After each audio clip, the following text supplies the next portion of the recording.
हा असा एक आजार आहे ज्याचे विषयी माहिती आधी नीट होणं आणि जास्तीत जास्त लोकांपर्यंत याच्याविषयीचे जे काही चुकीच्या संकल्पना असतील किंवा मिसकन्सेप्शन असतील त्या दूर करून प्रत्यक्षात काय कार्यवाही केली पाहिजे याची स्पष्ट माहिती पोहोचवणं हा एक फार महत्वाचा गाभा आहे जो या अभियानाच्या अंतर्गत आपण कव्हर करण्याचा प्रयत्न करत आहोत.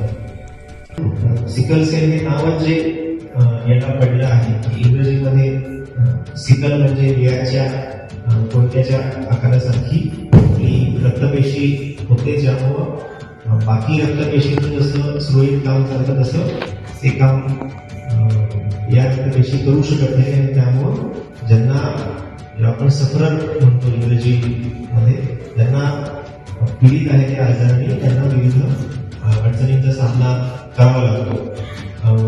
ज्यांना ऑलरेडी जे यामध्ये वाहक आहेत किंवा जे या व्याधीने ग्रस्त आहेत त्यांना तर आवश्यक ती सर्व उपाययोजना देण्यासाठी, त्यांना सर्व वैद्यकीय सुविधा देण्यासाठी प्रशासन कटिबद्ध आहे आणि ते दिलं जातच आहे. आपल्या जिल्ह्यामध्ये 173 रुग्ण आहे आणि जवळपास 2100 वाहक आहेत. तर या सर्वांच्या प्रती आवश्यक आरोग्य सुविधा देण्यासाठी सार्वजनिक आरोग्य विभागामार्फत कार्यवाही केली जाते. तथापि आपल्याला भविष्यात ही संख्या जर कमी करायची असेल तर पुढच्या पिढीमध्ये कमीत कमी वाहक आणि कमीत कमी या आजाराने ग्रस्त बालके असावी. यासाठी हा अवेअरनेसचा जो कॅम्पेनिंगचा पार्ट आहे हा खूप महत्वाचा आहे.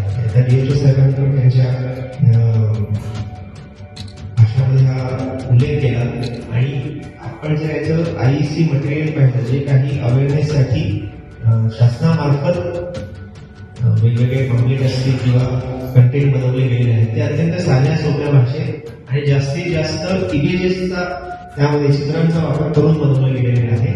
त्यामुळे मला असं वाटतं की सर्वदूर हा मेसेज पोहोचेल. एकतर लग्न करण्यापूर्वी सिकल सेल तपासणी करून घेणं हे अत्यावश्यक आहे.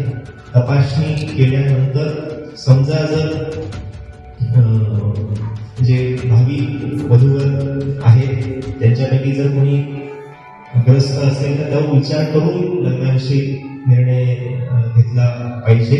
2 सिकल सेल ग्रस्त जे असतील त्यांनी जर लग्न केलं किंवा एक वाहक आणि एक सिकल सेल ग्रस्त असेल त्यांनी जरी लग्न केलं तरी पुढच्या पिढीमध्ये हा अनुवंशिक आजार असल्यामुळं याचे परिणाम कॅरी फॉरवर्ड होतात.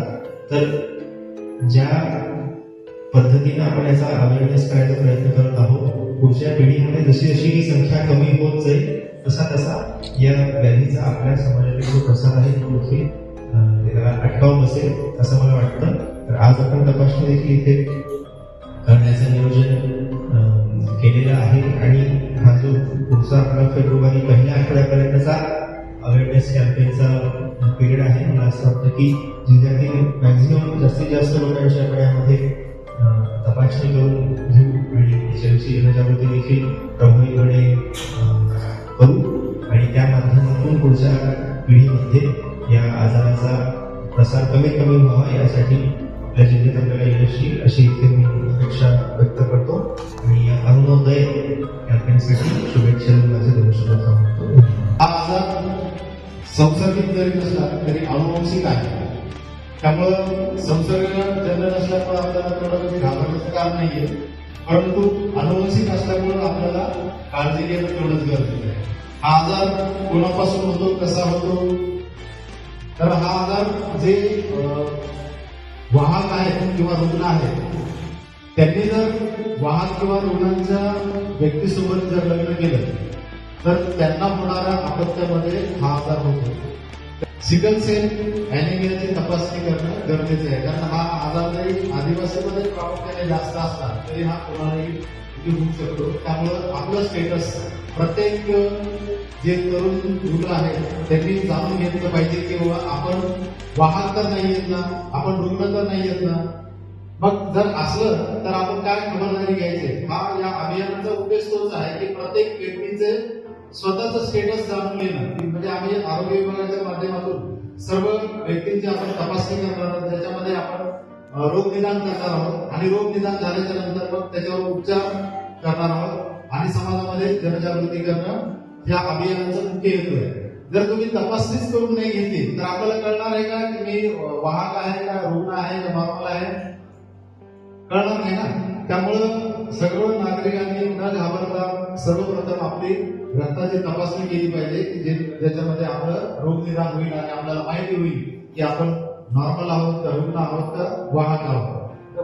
रुग्ण जरी असले आणि वाहक जरी असले तर काळजी करण्याचं काही कारण नाहीये. फक्त याला एकच आहे की याचा उपचार जो आहे तो कायम ठेवावा लागतो. त्यामुळं आपल्याला तो उपचार कायम स्वरूपी म्हणजे निरंतर चालूच ठेवावा लागतो.